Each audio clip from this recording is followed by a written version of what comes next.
Warning.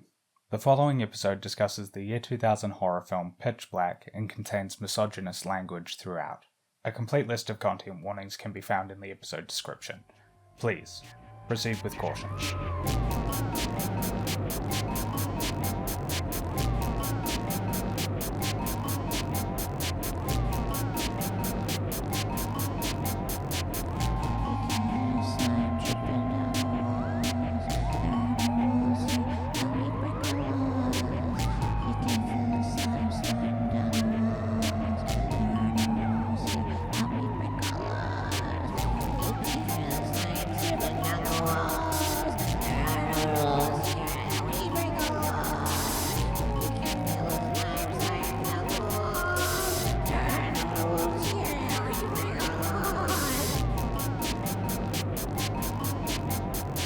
Before The Fast and the Furious, before XXX, before The Guardians of the Galaxy, there was Pitch Black and The Chronicles of Riddick. Hello and welcome to the Most Maligned Horror Podcast, a show offering critical analysis and contextualization of the horror films of the early 2000s. I am your host, Macaulay Elijah Quinn. I am a filmmaker and film critic, and on today's episode I'll be discussing with you February 2000's Pitch Black, the first film in the Chronicles of Riddick series, and a defining document of the 2000s. The Chronicles of Riddick is a series that I have kind of a lengthy history with. Between the years 2006 and I'd say probably around 2008, if I had to guess. I would say that The Chronicles of Riddick was my most watched film. It was the film that I had seen more than any other. I understood that there had been something which came before it, but I had not seen it, and it wasn't until my father, on his unending quest to ruin me, actually said, "Oh, there's this film called Pitch Black that you should watch," that I actually sat down to watch the thing. I've spoken before on this show about my distaste for horror films as a child, my inability to watch anything even tangentially related to horror, and so I made it up to the early scene of Zeke being pulled into the hole and eaten, and I switched it right off. Pitch Black was it was not for me. Instead, I just went back to watching The Chronicles of Riddick, and the reason that I would watch this film over and over and over again was because I owned it on UMD, Sony's proprietary disc meant to be used with the PSP. And now, ladies and gentlemen, please welcome the latest addition to the PlayStation family.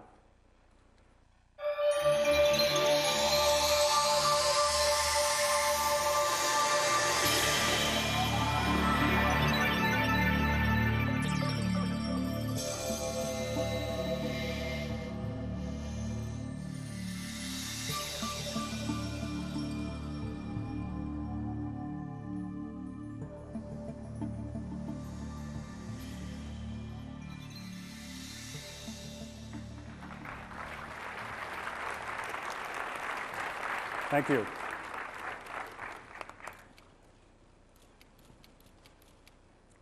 After building tremendous equity in the home console space, we began to look at the mobile market. We waited to introduce a product at the right time, and we believe the timing now is right. PlayStation Portable will enter an already crowded space, but one with much growth opportunities. So, what is PlayStation Portable? It is a handheld video game system that offers 3D CG games incorporating high-quality, full-motion video similar to PlayStation 2. It also has the ability to deliver high-quality movies, music, and video, as well as other forms of digital entertainment content through one central device. It is based on a new optical disc medium developed by Sony called Universal Media Disc, or UMD. UMD is set to become a new global format, one that can be used in many future products, including PlayStation Portable. UMD is a large-capacity optical disc medium specifically designed by Sony with PlayStation Portable in mind. And in fact, its storage capacity is 3 times that of a CD-ROM. It sounds odd now in the world that we're living in, but you have to remember that around this time, being able to bring a movie with you on the go was like unreal. It was still a novelty. It was something that you had to spend a lot of money to do, and I was very, very lucky to have received the PSP as for one of my birthdays. Thinking about it now, The Chronicles of Riddick was perhaps the first film that I actually bought with my own money. I would have saved all of my pocket money and put it towards buying that film. And so yeah, I would just frequently have that running whenever I had a bit of downtime. I've said in the opening of this episode that Pitch Black is a defining document of the 2000s. And that is to say that it is a film that could not exist in any other context. This is science fiction for the MTV generation. I've spent a lot of time on this show so far talking about film's aesthetics. And while I would like to talk more about, story structure and the ways that films are sort of put together in sort of the background, what the pre-production process is like, and how that shapes what the film will eventually become. I feel like aesthetics are one of the ways that it's easiest to identify a film of this era. I'm going to sort of make a statement here, and I don't know if this is backed up by anything. This is something that I am wanting to explore a little more thoroughly. But to my mind, the proliferation of the music video altered the brain chemistry of so many people in Hollywood. The popularity of hardcore, punk, rap, and nu metal music videos in particular, it changed the way that audiences were perceived by Hollywood studio executives. It changed the things that they expected audiences to want from a film. As I've said, genre cinema at this time is defined in large part by its aesthetic qualities. Its sort of rat-a-tat editing style, snappy camera movements, and the high contrast, high saturation color grading, which makes films from this time period stand out visually from what had come before and what had come after. We'll see this a lot on this show as we progress through the years. It took a long time for this aesthetic to go away. By the end of this show, by the end of its 10th season, I still don't think that we'll be fully rid of it. I think that by the time we hit the mid-2000s, this music video sort of aesthetic is going to be at its peak, and films like Saw are going to be making it wildly more popular. And so we're going to see a lot of imitators. We're going to see a lot of films riding Saw's coattails that are trying to imitate that really overcranked visual style. The film that Pitch Black actually most reminded me of was Domino, the Tony Scott 2005 action thriller. My name is Domino Harvey. I am a bounty hunter. You're probably wondering how a girl like me arrived here. I'm here to ask you a few questions. What I say will determine whether or not I spend the rest of my life in prison. I'll tell you everything I know. Let's start at the beginning. My father died when I was a little girl. After Dad passed on, Mum was determined to move us to Beverly Hills. That 90210 world. It's not for me. What's it like to have the body of a 10-year-old boy? Have you had a nose job? No.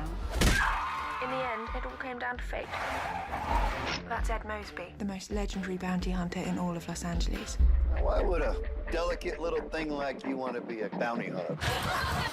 I want to have a little fun. That's my best friend, Choco. He's always fancied me. What you looking at, darling? Nothing. We may have been dysfunctional, but we worked. We were family. 36 hours ago, $10 million was stolen from an armored car. Don't any of you make a peep, especially you, Barbara. Freeze the tape. That's the damn first ladies. Where's my money? I can deliver these thieves to you. I employ bounty hunters. No one could have expected what happened next. Get off. Little did I know that the 10 million Belong to the mob. Want me to shoot him in the kneecaps? Sounds like an inside job to me. That's where it all went wrong. Do you know this man? No, he's a producer. He wanted to put us all on television. Just go in with batons and nunchucks. Use nunchucks. Nunchucks are good. You can make this easy, or you can make it real complicated. That doesn't make any sense. There are three kinds of people in the world. The poor. The rich. Tonight. What was you trying to do? What are you doing over this? Let's go home right now. And everyone in between. My name is Domino Harvey. This is fascinating. It too is a film that is edited within an inch of its life, the contrast and saturation cranked all the way up, and like Pitch Black, it could not exist in any other context. Pitch Black is a very visually fascinating film. It is, as I have said, very, very rat-a-tat. The pacing of it is very, very pedal to the metal. Scenes are very short. There's very little fat on this movie. From the moment the film starts, we are progressing towards the end. There's very little room for exploring character outside of one or two sort of main people. Obviously, Vin Diesel's Riddick and Keira Knightley's character as well, they get somewhat fleshed out. They go through an arc. But the side characters, they're very, very two-dimensional. You have, the character who is, what is he? He's not an archaeologist. He's an antique stealer. He is selling off remnants of the old world, so alcohol particularly seems to be his trade. And he really doesn't receive any development. He is that character from the beginning of the film to the moment that he dies. The same goes for the character of Jack. Jack was a character that I was actually really expecting would get a lot more fleshed out. I was really, having seen the Chronicles of Riddick and having seen what where that character ended up, I had expected that they would play a bigger role in this film, but no. Instead, they were very much a true side character. One of the few people to survive the entire film, but one who does so not through any action of their own. They're not the ones putting up the fight, really. For the majority of the film, they're almost like comic relief. The ways that they are imitating Riddick, it's played for laughs.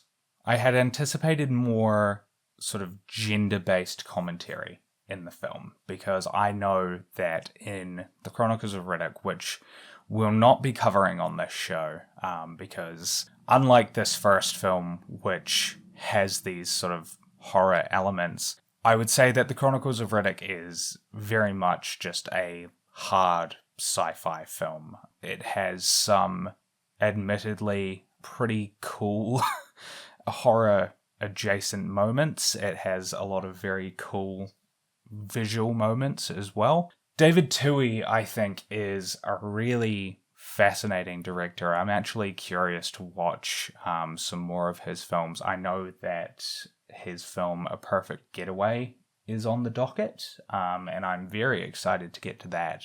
That film stars Mila Jovovich, most famous probably for the Resident Evil films or for The Fifth Element, and I'm very, very excited to see her in that film. I want to see how she performs under a different director than her husband. But within the Chronicles of Riddick, we see that Jack has grown up and has resumed a female identity. They have changed their name now to Kira, I believe.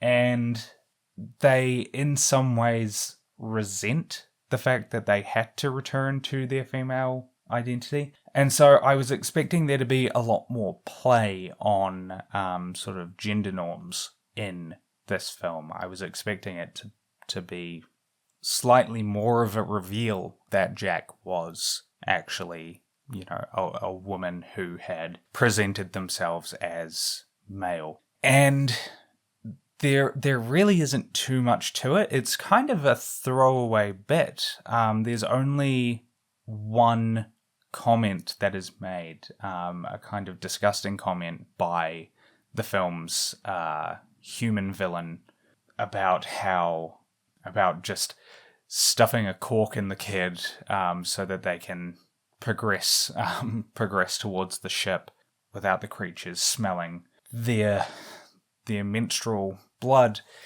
But otherwise, there really isn't much hay made of it. The characters just sort of shrug their shoulders and move on, and that is, I think, both good and bad. I don't know if David Twohy is a filmmaker who is necessarily qualified to make that sort of commentary, and so in some ways it was good that he just sort of sidestepped it. I'm speaking sort of broadly here because I don't know David Twohy outside of Pitch Black and the Chronicles of Riddick. I haven't seen any other films that he's worked on. I've seen some of the films that he wrote, The Fugitive, for example, but as a director, I have not seen much of anything, and so I don't know whether or not he has this sort of commentary in him or not.